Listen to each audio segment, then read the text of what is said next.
DHS says it's arrested more than 1,600 Southland immigrants so far this month.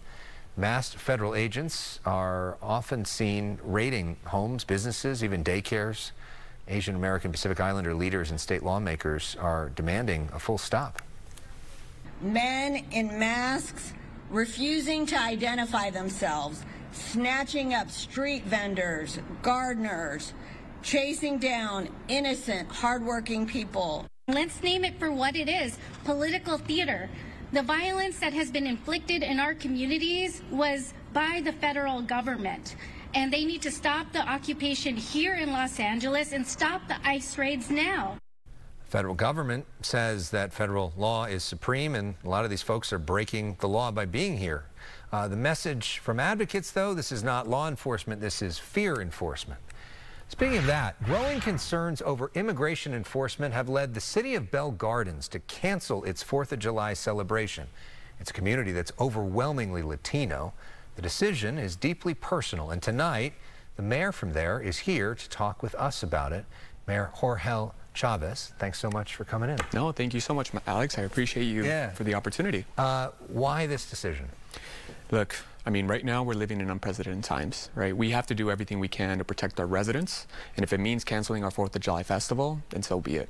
It's my responsibility as mayor and as a council member to do everything I can to protect those that are the most vulnerable, regardless of citizenship, right? We have documented folks, undocumented. At the end of the day, what we're seeing on TV, what we're seeing on videos is just completely outrageous. It's frustrating, and honestly, something's got to be done. And unfortunately, we're not getting that accountability from the federal government. Did you get any intelligence or thought that they were going to raid the 4th of July celebrations?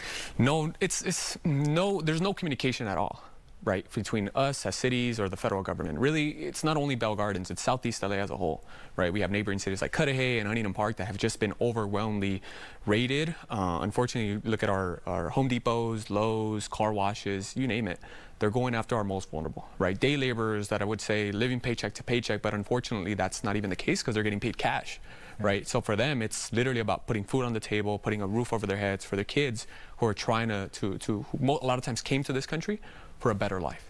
You know, the pushback from the federal government would say, if you guys weren't a sanctuary city or a sanctuary state, we could work with you. So why not help us and do some of this behind bars? We've seen the attacks of the federal government on communities, on people like me, on our Latino community, our Mexican community, and honestly, it's unfortunate that this is the attitude and the way they decided to pursue this issue. What I would prefer, and a lot of other advocates would prefer, is let's see comprehensive immigration reform at the federal level, right? We've been on this issue for decades and still no progress has been made.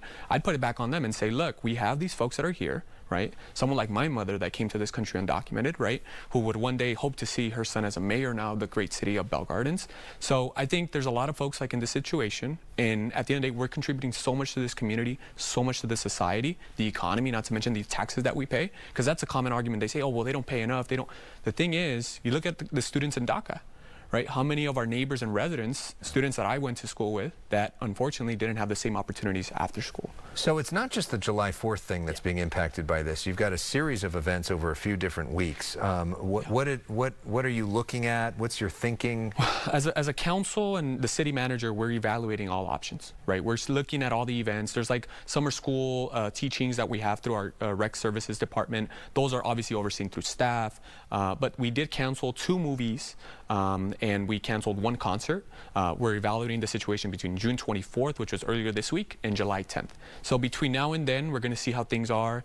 You know, Chirla yesterday delivered some information in regards to the Rapid Response Network, and they showed that Huntington Park, they showed that Southgate, Commerce, and Bell Gardens were a hot spot when it came to these raids. So again, last thing any elected wants is to have their community be raided, especially on one of our events like the 4th of July. What would you say to somebody who says it's unfair for somebody who is here legally, paying their taxes, wants to enjoy these celebrations, and are now having them canceled? Yeah, I'd say, look, right now, it's my responsibility to ensure that everyone is safe. That's number one. Yeah. Right? For any elected, any mayor, any council member, the number one responsibility for all of us is public safety. And in this situation, we can't expect that from the federal government. In fact, we expect the opposite, because they're terrorizing our community. What I would say to those individuals is stay home, you know, spend it with your family, look after one another. It's living in these these times where it's so unexpected and just treacherous, I think we need to be amongst our family. And if we want to celebrate 4th of July alone with our community, with our family, we can certainly do that indoors. And you mentioned Cudahy. We heard from the vice mayor of Cudahy that video of her talking about potentially bringing out gang members. What's your reaction to that, or in terms of the proper way to respond to all this? Yeah, it's difficult, right? I think there's members in the community, especially electeds, and amongst Southeast LA, SELA, as we like to call ourselves, right?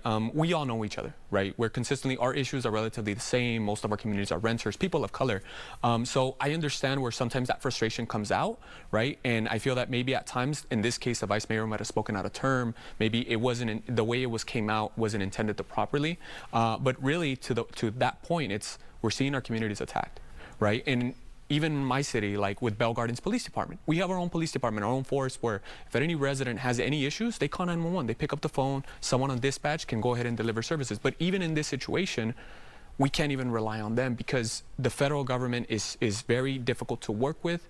And if at any point our PDs tries to step in, we don't want to get the dispute obstruction of justice. Yeah. That's where it gets difficult for our cities. And just real quickly to wrap up in like 20 seconds or so, what is this like for you? I mean, you're a pretty young mayor, right? And just what this must feel like for you to be in this role in this moment. It's a sense of responsibility. It's in part, it's unfortunate that my community, the city that saw me grow up, is going through this.